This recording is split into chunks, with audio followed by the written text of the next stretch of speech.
जय हिंद बच्चों, मैं उदय मौर्य स्वागत करता हूं अपने इस वीडियो में, जिसमें हम यूक्लिड विभाजन प्रमेयिका से संबंधित प्रश्न में प्रश्न नंबर 5 चैप्टर नंबर 1 के 1.1 का पांचवा प्रश्न आज हम सीखेंगे।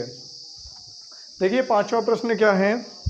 यूक्लिड विभाजन प्रमेयिका का प्रयोग करके दर्शाइए कि किसी धनात्मक पूर्णांक का घन 9m 9m+1 या 9m+8 के रूप का होता है। ठीक है, इसको हमें दर्शाना है क्या इस रूप का ये होता है कि नहीं होता है। तो चलिए यहाँ से हम लिखेंगे माना, यहाँ से लिखेंगे माना ए कोई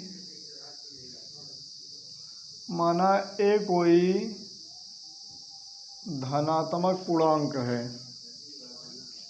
माना ए कोई धनात्मक पूर्णांक है। जब ए कोई धनात्मक पूर्णांक होगा तब b बराबर 3। ठीक है, जब ए कोई पूर्णांक हमने ले लिया तो हमने ये मान लिया कि b बराबर 3।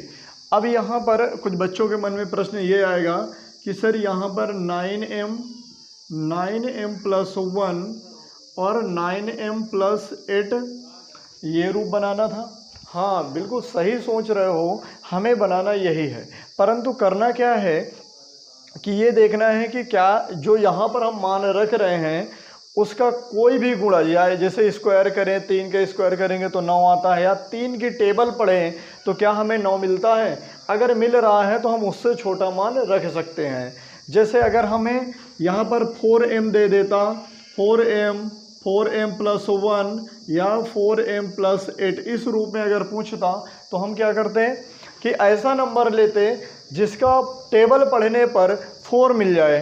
तो इसमें क्या छोटा से छोटा नंबर ले सकते थे हम, 2 ले सकते हैं, नहीं 2 ले सकते थे। ठीक है, उसी तरह यहाँ पर हम 3 ले लेंगे। अच्छा, अगर 3 को लिया है तो उसके पीछे रीज़न ये है, इसे आसानी से हल कर सकते हैं और जल्दी से जो मान है वो निकल करके आ जाएंगे। ठीक है, तो करेंगे क्या, यहाँ से लिखेंगे यूक्लिड विभाजन प्रमेयिका से, यूक्लिड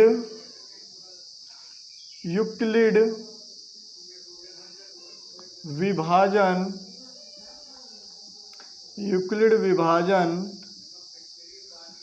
प्रमेयिका से, यूक्लिड विभाजन प्रमेयिका से। अब यूक्लिड विभाजन प्रमेयिका से जो स्थितियां बनती हैं वो क्या बनती हैं, a बराबर BQ+R। जब a बराबर BQ+R होगा तब क्या बन जाएगा, 0 इस R के बराबर हो सकता है, या फिर हमेशा जो है 0 R से छोटा होगा, या फिर शेषफल हमेशा इससे बड़ा होगा, परंतु ये B का मान हमेशा जो शेषफल होगा उससे ज़्यादा होना चाहिए।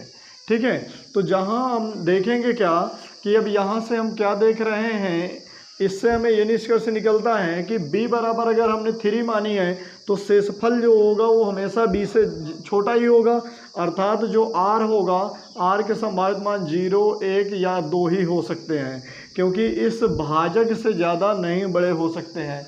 ठीक है, तो यहाँ से लिखेंगे क्या, स्थिति नंबर 1, स्थिति फर्स्ट स्थिति में हम क्या देख रहे हैं, लिखेंगे a बराबर BQ+R। ठीक है, स्थिति नंबर 1 a बराबर BQ+R। अब हम यहाँ से क्या करेंगे, इस स्थिति नंबर 1 में हम एक चीज़ और मान लेते हैं। यहाँ पर अगर हम मान लें R बराबर 0 रखने पर, R बराबर 0 रखने पर, ठीक है, अगर हम यहाँ से लेते हैं R बराबर 0 रखने पर, r बराबर 0 रखने पर, तो यहाँ पर ये फर्स्ट स्थिति है, ठीक है, फर्स्ट स्थिति है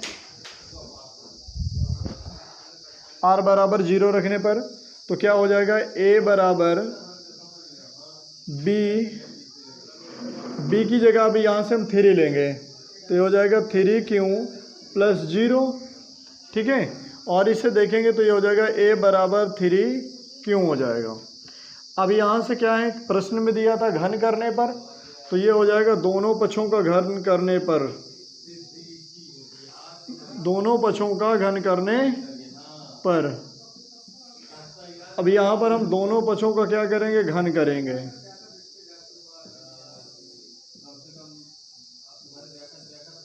यहाँ से हमने कर दिया दोनों पक्षों का घन कर दिया, तो ये हो जाएगा a³, ये हो जाएगा 3q का क्यूब, इस तरह से, ठीक है। अब इसे a³ लिखेंगे, इसे लिख सकते हैं 27q क्यूब, 27q क्यूब इसे हम लिख सकते हैं। अब यहाँ पर a³ बराबर, यहाँ पर 27 में हमें लाना है 9m, 9 लाना है, तो यहाँ पर 9 कॉमन अगर हम ले लेंगे तो यहाँ पर 3q क्यूब बच जाएगा ना।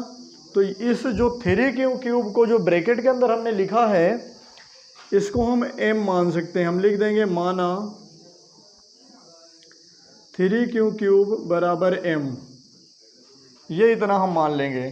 तो यहाँ से क्या होगा, a³ बराबर 9m, यहाँ से हम समीकरण नंबर 1 प्राप्त कर सकते हैं, ठीक है। अब यहाँ से हमें समीकरण नंबर 1 मिल गया है, तो इसके आगे अब हम क्या लिखेंगे, इसको अब यहाँ से समझ सकते हो ना, दोनों पक्षों का घन करने पर। तो यहाँ पर 60 में लिख लो ऐसे, दोनों पक्षों का घन करने पर, 60 में ऐसे लिख लीजिए, क्योंकि यहाँ इधर से जो है, अब ये r का मान जो है, यहाँ से मैं 60 कर देता हूँ, r बराबर 0, 1, 2, ये आप मान सकते हैं। तो यहाँ से क्या होगा, यहाँ से मैं समीकरण नंबर 2 भी बना दूंगा, ठीक है। अभी यहाँ से एक और ले लेते हैं, सेकंड स्थिति में ले लेते हैं। सेकंड स्थिति में क्या होगा, r बराबर 1 रखने पर, r बराबर 1 रखने पर। अब r बराबर अगर 1 है तो क्या होगा, जैसे ही हम यहाँ पर मान पुट करेंगे इस समीकरण में, तो क्या हो जाएगा, a बराबर 3q प्लस 1 हो जाएगा, ठीक है। और यहाँ पर भी लिख देंगे दोनों पक्षों का वर्ग करने पर, दोनों पक्षों का घन करने पर, सॉरी, दोनों पक्षों का घन करने पर, ठीक है।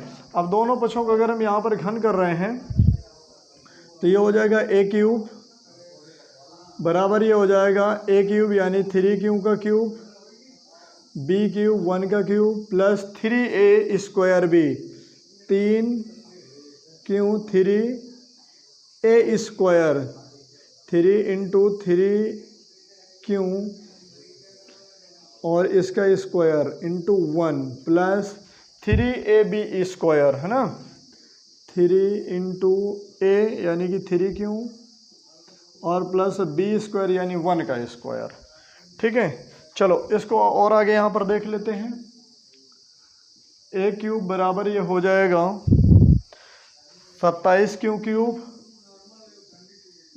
27q क्यूब प्लस ये हो जाएगा 1 प्लस 3 त्रिक 9, 9 त्रिक 27q क्यूब, 27q² होगा यहाँ पर, सॉरी क्यूब नहीं होगा, प्लस 3 त्रिक 9 और इसके बाद प्लस 1, यहाँ पर हो जाएगा 9q प्लस 1। अब देखिए यहाँ से करेंगे क्या, यहाँ पे 1 नहीं आएगा, नहीं यहाँ पे तो 1 आएगा, 3ab, ये इसमें 1 नहीं आएगा, 3ab², हाँ यहाँ पर ये ऐसे ही रहेगा। चलिए अब देखो क्या करेंगे, यहाँ से a³ बराबर इस 1 को पीछे ले जाना है हमको, क्योंकि 9m + 1 के रूप में लाना है ना, इस वजह से हमें करना क्या होगा, हमें सबसे पीछे 1 ले जाना होगा। तो यहाँ हो जाएगा 27q³ प्लस इस 27q² को इधर ले आइए, प्लस 9q यहाँ ले जाइए और प्लस 1 लास्ट में ले जाइए। अब यहाँ हो जाएगा a³ बराबर, यहाँ से अब हमें 9 कॉमन लेना होगा, तो 9 कॉमन ले लेंगे अगर, तो 3q³ प्लस 3q² प्लस 9 × 1 = 9, यानी यहाँ q भरा जाएगा और प्लस 1। अब हम यहाँ क्या देख रहे हैं, यहाँ हम इतनी चीज़ देख रहे हैं कि ये क्या है, कॉमन है, ठीक है। वो सॉरी कॉमन नहीं, इसको m मान लेंगे। तो यहाँ पर हम लिख देंगे 3q² plus q³ plus 3q² plus q बराबर m। हमने यहाँ मान लिया, माना इसके वैल्यू जो है m के बराबर है। तो अब ये क्या हो जाएगा, a³ बराबर 9m + 1, समीकरण नंबर हम 2 मान लेंगे, ठीक है। यहाँ से लेंगे थर्ड स्थिति में, स्थिति कितनी हो गई, थर्ड हो गई। थर्ड स्थिति में क्या लेंगे, r बराबर, थर्ड स्थिति में r बराबर 2 रखने पर, गर्मी बहुत ज़्यादा है, इस वजह से पसीना बार बार आ रहा है, तो काफ़ी दिक्कतें हो रही हैं। यहाँ पर देखिए r बराबर 2 रखने पर, तो यहाँ क्या होगा, a³ बराबर, नहीं अभी पहले समय उसको प्रतिस्थापित कर देते हैं हम। यहाँ पर a बराबर b³ प्लस r, यानी कि a बराबर 3q + 2, ठीक है। अब इसका क्यूब कर देते हैं, दोनों पक्षों क्यूब कर देते हैं, तो a³ बराबर ये हो जाएगा 3q + 2, इसका होल क्यूब हो जाएगा, ठीक है। तो यहाँ पर लिख देंगे दोनों पक्षों का घन करने पर, दोनों पक्षों का घन करने पर, तो ये हो जाएगा a³ 3q का स्क्वायर, नहीं 3q का क्यूब, ठीक है, और 2 का cube plus 3ab, 3 × a 3q × 2 3ab, और ब्रैकेट में लिख देना है 3q + 2। ये थोड़ा सा लॉन्ग हो रहा है, इस वजह से इसको a³ बराबर ये हो जाएगा 27q³ प्लस 8 प्लस, अब देखो यहाँ से 3 × 3 = 9, 9 दूनी 18, 18 × 3 = 54, ठीक है। यहाँ से q का हो जाएगा q², देखिए यहाँ से क्या हो जाएगा, 3 दूनी 36, 18 × 3 = 54q², 54q², 54q² प्लस, अब यहाँ से करना क्या है, 3 × 3 = 9 दूनी 18, 18 दूनी 36q, 36q। अब यहाँ 8 हमको लास्ट में ले जाना, 9m + 8 के रूप में बनाना, तो इस 8 को पीछे लेके जाएंगे। तो a³ बराबर 27q³ plus 54q² plus 36q plus 8।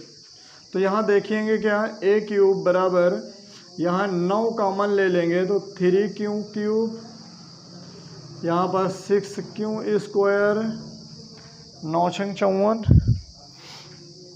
Plus 4q, और इस 8 को यहाँ पर हम रख देंगे। अब इस वैल्यू को पूरी देखिए, इसको हम m मान लेते हैं, इसको हम क्या मान लेंगे, तो m। तो यहाँ से क्या देख रहे हैं, a³ बराबर 9m + 8 ये बन रहा है, और इसको बना देते हैं समीकरण नंबर 3, ठीक है। इसको हमने बना दिया समीकरण नंबर 3, अर्थात हम कह सकते हैं कि समीकरण 1, समीकरण 2 और समीकरण 3 से स्पष्ट होता है कि हम किसी भी धनात्मक पूर्णांक को 9m, 9m + 1 और 9m + 8 के रूप में लिख सकते हैं। ठीक है बच्चों, अगर आपको ये प्रश्न समझ में नहीं आ रहा है, किसी तरह की कोई समस्या है, तो इसको बैक करके एक बार पुनः देखिए और अच्छे से समझ में आ जाएगा। ठीक है बच्चों, अगर आप मेरे चैनल पर नए हैं तो चैनल को सब्सक्राइब कर लें और वीडियो को लाइक करके शेयर ज़रूर करें अपने मित्रों के पास, जिससे सभी बच्चे आसानी से मैथमेटिक्स को कवर कर सकें। चलिए अब हम मिलते हैं नेक्स्ट वीडियो में, जिसमें हम पढ़ाएंगे 1.2 एक्सरसाइज 1.2 के प्रश्न हल करवाएंगे। तब तक के लिए जय हिंद।